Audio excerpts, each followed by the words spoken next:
로베스피에르 혁명의 탄생. 국민공회가 디무리에에게 위인감들을 파견해 출두를 명령하기로 결정한 것은 3월 30일 일이로서이다. 그는 곧 그 위인감들을 오스트리아군에 넘길 것이다. 4월 1일 위원회는 시민 필리프 에갈리테를 체포했다. 그날 회의가 시작되자 로베스피에르는 국경에 방어태세를 갖추기 위해 취할 조치들에 대해 논의할 것을 요구했다. 지령대파는 그의 말을 듣는 대신 당통이 지난날에 보인 모호한 행위를 해명할 것을 요구했다. 이번에는 당통이 공세적으로 나섰다. 지령대파와 당통은 선전포고의 분위기 속에서 서로 디무리에의 군주제적 음모에 빠졌다고 격렬히 비난했다. 몹시 역겨운 이 논전의 유일하게 직접적인 결과는 지령대파의 발의이다.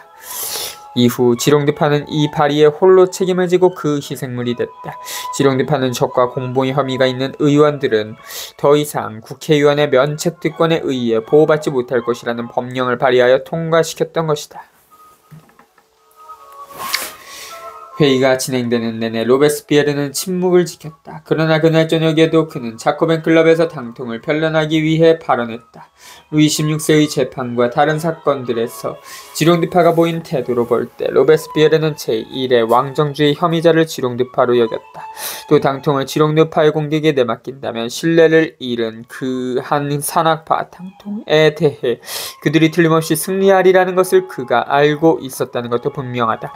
그러나 로베스피에르의 행동은 능란한 상황 파악에 따른 것만은 아니었다. 그가 감지한 당통의 양명성에도 불구하고 아마도 투쟁으로 쌓은 오랜 동지애가 그로 하여금 당통이 배신했다는 사실을 믿지 못하게 만들었을 것이다. 전후의 이중성을 체념하고 인정하게 되기까지는 언제나 다소 시간이 걸리는 법이다. 4월 2일 브리소의 신문은 여전히 디무리에를 찬양하는 지지문을 발표했다. 4월 10일 로베스피에르는 국민공회에서 공격을 지도했다. 그는 먼저 국방위원회를 공격했다. 나는 이제 나 자신을 이 위원회의 성원으로 생각하지 않음을 선언합니다. 나는 국민공회의 위원이라기보다는 오히려 디무리에의 자문위원회를 더 닮은 위원회의 성원이고 싶지 않습니다. 그리고 그는 지령대파를 비난했다. 브리소가 답변을 요청했지만 로베스피에르는 계속했다. 내가 지금 말한 것을 브리소에게 적용해보겠습니다.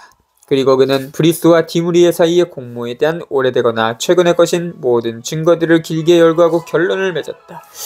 우리가 취해야 할 첫 번째 공안 조치는 디무리에와 공모한 혐의로 고소당한 모든 사람들, 특히 브리소에 대한 기소를 결정하는 것입니다. 한 주 동안 로베스피에르는 침묵을 지켰다. 4월 5일 마라의 주재 아래 자코벤 클럽은 민중에 의한 지령대파 의원들의 해임, 혁명기사 켈로트는 민중의 신임을 잃은 의원에 대한 위임을 처리할 수 있어야 한다고 주장했다.을 요구하는 회람장을 발표했다. 4월 6일 국민공회는 당통과 로베스피에르가 3월 11일에 요구해온 공안위원회를 마침내 창설하고 중도파와 좌파 의원들, 즉 항봉, 파레르, 랭데, 글라글루와 당통 등을 지명했다. 로베스피에르는 이 조치를 지지하지만 발언하지는 않았다. 그는 우파에 반대하는 구청원서를 구실 삼아 4월 10일 발표한 장문의 최종 고발장을 준비하는 데 여념이 없었다. 여기에서 이 연설을 요약하는 것은 부질없는 일이다. 로베스피에르는 거기에서 1791년 10월 1일에 브리소파의 역사를 되풀이하는 뒤 우리는 그가 말한 것을 이미 거의 모두 알고 있기 때문이다.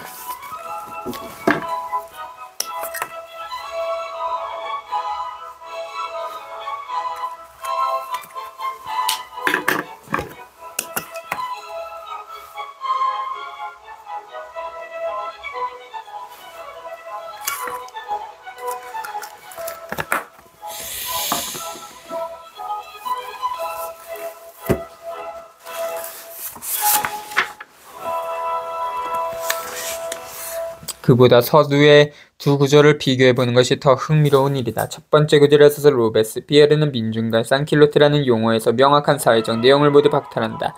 두 번째 구절에서 그는 그 용어들의 그 시대가 그에게 허용하는 만큼의 명확한 계급적 의미를 부여한다. 아마도 그가 의식조차 못했을 이러한 대조는 무엇에 기인하는 것일까? 그에게 정치적 범주들이 다른 무엇보다 중요하다는 점, 그리고 특히 그가 이미 민중 대중들과 부르주아지의 가장 선진적인 분파, 중소부르주아지 즉 소규모 산업 생산자, 소지주, 관리 지식인 등의 승리를 위한 결속을 확보하는 데 관심을 가졌다는 점, 그에 따라 후자를 배제하지 않으면서도 전자를 명확히 지칭할 필요가 있었다는 점에 기인할 것이다. 공화국이란 오직 민중에게만 어울린다. 즉 순수하고 고결한 영혼을 지닌 모든 지위의 사람들, 인류에 벗은 철학자들, 홀란드의 공화주의자들이 알바 공작이 그들에게 붙여준 거짓대 격스라는 이름을 기꺼이 받아들였던 것처럼 프랑스에서 라파레트와 옛 궁정이 그들에게 낙인 찍고자 했던 이 칭호를 자랑스럽게 과시한 산킬로트들에게 어울리는 것이다. 지롱드파는 민중을 가장 교활하고 가장 강한 자들에게 지도받을 운명을 지닌 어리석은 무리라고 봤다. 나도. 그들은 일찍부터 농지법이라는 유령으로 사람들을 두려움에 빠지게 만들었다. 그들은 부자들의 이익을 가난한 사람들의 이익과 분리시켰으며 스스로를 산킬로트에 맞서 부자들을 지켜줄 보호자로 자처했다. 알바 공작, 듀크 알바, 페르난도, 알바레즈 드 톨레도, 1507년부터 1582 스페인 군인이자 정치가 1580년에 포르투갈 정복으로 유명하며 1567년부터 1573년까지 네덜란드 정독으로 있었다.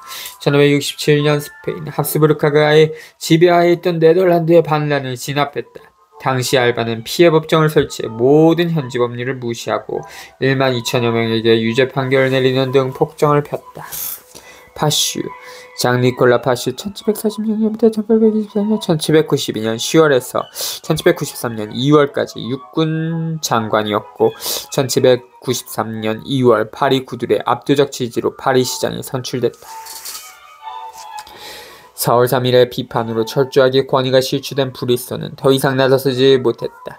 이후 주요 지도자가 될 베르니오는 4월 10일에 이 비판에 대해 온건파임을 자랑으로 여기는 즉흥연설로 답했다.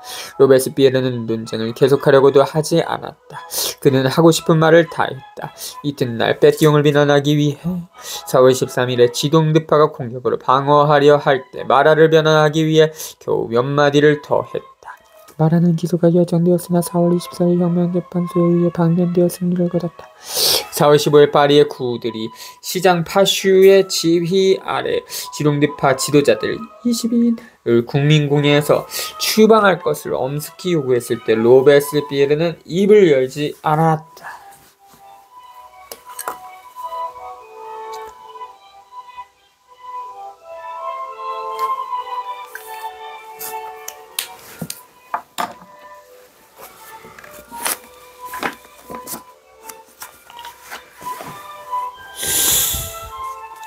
두 차례 연설, 4월 3일과 11일 연설에서 그는 지론드파를 공격할 근거를 제공했다.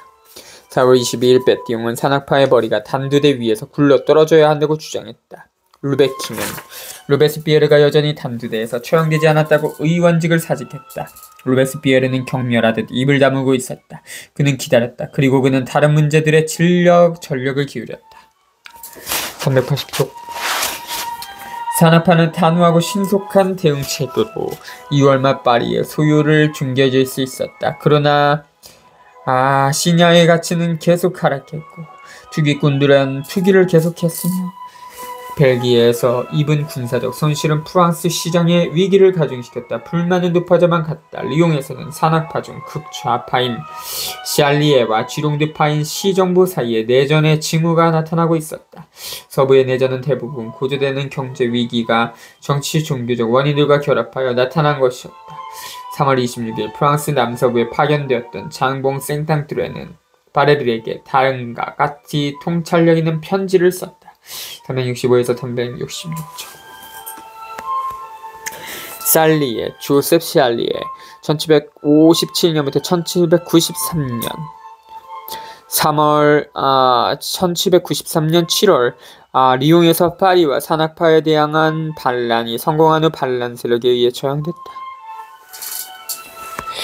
나의 경험은 지금 혁명이 끝나지 않았음을 입증하며 정말이지 오늘 국민공예에서 여러분은 혁명의회입니다라고 말해야 합니다. 방대와 인근 여러 도에서 일어난 소연이 염려스러운 것이지만 그것들이 진정으로 위험한 이유는 오직 모든 사람들의 마음에서 자유에 대한 신성한 열정이 질식되고 있기 때문입니다. 도처에서 사람들은 혁명에 진력이나 있습니다. 부자들은 혁명을 혐오하고 가난한 사람들은 빵이 없으며 어떤 이들은 그들이 비난해야 하는 것은 우리라고 말하고 있습니다. 우리는 국민공예, 민중협회들 자신이 활력을 완전히 상실했습니다. 우리는 사람들에게 약간의 힘이라도 회복시켜 주고자 모든 노력을 기울이고 있지만 시체들에게 이야기하는 것이나 다름없습니다. 가난한 사람들은 빵이 없습니다. 복식은 부족하지 않지만 시장에 나오지 않고 우리가 만난 모든 관리인들이 이 사실을 확언했습니다. 여러분이 가난한 사람들이 혁명을 완수하는 것을 돕기를 원한다면 먼저 그들을 먹여 살리는 일이 매우 절박함을 알아야 합니다. 극단적인 경우 단지 공복 안전에 관한 중대한 법을 고려해야 합니다.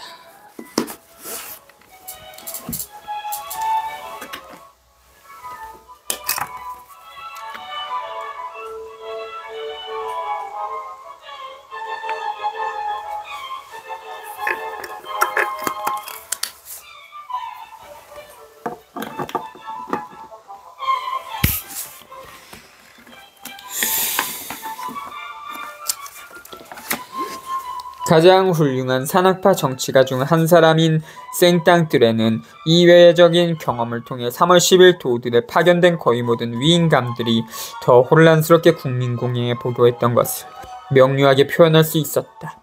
그들은 가난한 사람들에 대한 국민공예의 지원과 혁명에 대한 가난한 사람들의 지원을 주고받기식의 거래로 표현하기에는 너무나 루소주의적이고 너무나 가난한 사람들에 대한 사랑으로 가득했던 로베스피에르와는 매우 다르게 말했다.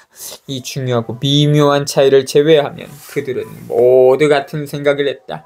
전쟁, 내전의 불가피함이 그들로 하여금 사회 경제적 문제를 가장 중시하게 만든다는 것이었다. 달리 말해 격앙파의 요구 또는 부르주아의 지갑으로 구입할 수 있고 따라서 부르주아들은 대수롭지 않게 여기는 이 하찮은 상품들 빵을 진지하게 여길 수밖에 없도록 만든다는 것이었다. 일득일실 지룡드파는 3월 10일 지방에 파견될 86명의 의회 의원들이 산악파 중에서 뽑히도록 주의를 기울였다. 지룡드파가 다시 의회의 다수파를 확보하기 위해서였다. 그들은 산악파 위인관들이 파리의 꼬민당파와 각도의 애국파 세력 간의 관계를 더 긴밀히 할 것이라는 데 유의하지 않았다. 특히 그들은 파견된 위인감들의 주장이 중도파 의원들에게 가할 충격을 예상하지 못했다. 크게 감소한 산악파와 도덕적으로 위신을 크게 잃은 지룡드파 사이에서 실제로 4월 초부터 6월 2일까지 의회의 결정을 좌우한 것은 대부분 강봉, 바렐, 랭데 같은 중도파 지도자들이었다. 한편으로 코민의 위유령은 그들에게 여전히 혐오감을 불러일으켰고 그들은 마라와 지룡드파 지도자들의 처분을 둘러싼 토론에서 산악파를 따르기를 거부했다. 그들은 지룡드파가 추방되도록 내버려두지 않고 반대로 마라를 그의 적들에게 넘겨주었다. 그러나 다른 한편 그들은 산악파의 다수파가 이미 단지 재난의 압력 하에서만 채택했던 사회적 입장을 좋든 싫든 따라야 했다. 3월 18일 국민공예는 무엇보다 먼저 농지법을 제안하는 사람은 누구든 사형으로 처벌한다는 법령을 결의했다. 로베스피에르에서 브리소까지 국민공예는 만장일치로 바베프가 나타날 때까지 어느 혁명과도 감히 넘어서지 못할 경계를 설정했다. 그러나 같은 날 국민공예는 각 납세자의 재산과 호사에 비례하는 누진세의 원칙을 결의했다. 4월 11일에는 결항원파의 본질적인 요구 중 하나가 받아들여졌다. 즉 강봉이 현금 구매 금지와 아시냐의 강제 유통을 발의하여 통과시켰던 것이다. 국민공예는 이처럼 가난한 노동자들의 요구들을 누그러뜨리고자 했다. 그러나 결과는 반대였다. 로베스피에르가 그 청원서를 지지한 바 있는 알오블레, 엘레아 러블레 구가 지휘하는 가운데 파리도 꼬미 페르 사유의 여인들이 4월 10일 산악파의 박수를 받으며 공정 가격제를 요구했다. 밀리면 계속 밀리고 줄수록 양양. 뒤를 이어 생땅 또한 뽀브르가 통요했다. 9,000명이 국민공예로 가 공정 가격제를 채택하지 않으면 반란을 일으키겠다고 위협한 것이다. 이튿날인 5월 4일 국민공예는 고가를 인하하는 최고가격제를 결의했다. 아시냐 혁명정부가 재정 조달을 위해 발행한 채권. 그러나 아시냐가 지폐처럼 통용되면서 가치가 급락해 인플레이션을 초래했다. 다스파가 자신들에게서 멀어지는 것을 느낀 지룡드파는 전술을 바꿨다. 국민공예가 지배당하려 하지 않았으므로 유권자들 앞으로 돌아가 더 유순한 새로운 의회를 준비해야 한다. 그런데 국민공예의 존재 이유는 새로운 헌법을 제정하는 것이었다. 따라서 지룡드파는 가능한 한 빨리 헌법을 대충 만들어내는데 모든 노력을 기울여야 한다. 반대로 첫 몇 달간 지룡드파는 헌법 제정 활동을 가능한 한 천천히 유도했고 공대로스가 곧 로베스피에르로부터 음모가들이 만들어낸 가장 기만적인 초안이라고 불리는 헌법 초안을 지룡드파 1세기는 한의원회의 이름으로 제출한 것은 2월 25일에 이르러서였다. 공도르세의 초안은 그의 정치적 친구들조차 크게 실망시켜 모든 사람들이 2달 동안 그것을 폐기하는 데 동의했다. 4월 15일 갑작스럽게 랑쥐네와 비조는 의회가 계속해서 3주 매주 3번의 회합을 헌법 제정에 할애하고 기획 중인 새로운 인권선언을 제쳐두고 우선 실제적인 조항들을 결정할 것을 요구했다. 86명의 산악파 의원들이 파견되어 자리를 비운 동안 이 조항들을 논의하는 것이 더 적절했다. 로베스피에르가 곧 개입했다. 헌법의 토대는 무엇인가? 인간의 행복이다. 왜 후대 사람들은 생제스트의 빛나는 구절들을 기억하면서 그가 로베스피에르의 중심 사상을 되풀이했음을 말하지 않을까? 따라서 정부를 수립하기에 앞서 정부가 보존하고자 하는 그 권리들의 성격과 범위를 분명히 결정해야 한다. 헌법의 서문인 인권선언의 이름으로 3년 동안 헌법의 해악들에 대항해 투쟁했던 이 사람은 더 쉽게 독재를 강요하기 위해 이미 어떤 원칙과의 결합도 거부한 우파의 경험주의를 거부했다. 1789년의 인권선언은 1791년 헌법의 서문이었다. 그러나 1791년의 헌법은 1789년 인권선언의 정신에 부합하지 않는 조항들을 포함하고 있었다. 새로운 헌법에 대해 논의하면서 로베스피에르는 새 헌법의 정신에 대해 먼저 논의하여 그것을 새로운 인권선언으로 정리할 것을 요구한 것이다. 그의 견해가 승리하고 의회는 인권선언부터 시작한다.